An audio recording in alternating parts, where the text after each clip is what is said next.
Mr. Speaker, when we gathered in this chamber some 3 weeks ago, in the immediate aftermath of the Christchurch earthquake, we were all filled with a sense of shock and disbelief at the destruction that had been wrought in that city and the incomprehensibility of what had taken place.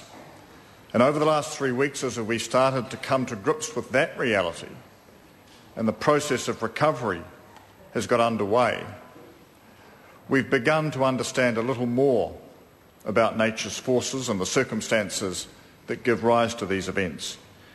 But, Mr. Speaker, nothing could have prepared us to imagine that last Friday evening an earthquake 8,000 times more powerful than Christchurch would inflict such horrendous damage and its accompanying tsunami obliterate so much of northeastern Japan.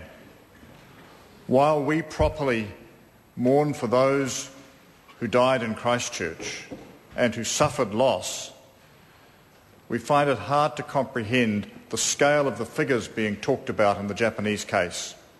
Tens of thousands of people potentially killed, landscapes devastated, thriving cities and towns turned into wastelands very reminiscent in their appearance of Hiroshima and Nagasaki after 1945.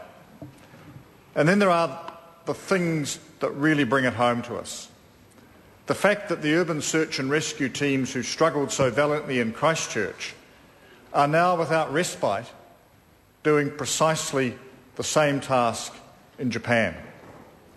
I remember reading many years ago a book by a country GP in central Otago which had the evocative title, "Growl You May, but Go You Must," when people were called out at all hours of the day and night to respond. And I thought of that title in the context of these urban search and rescue personnel who had no chance to recover from their exigencies in Christchurch, but were on to a much graver situation in Japan.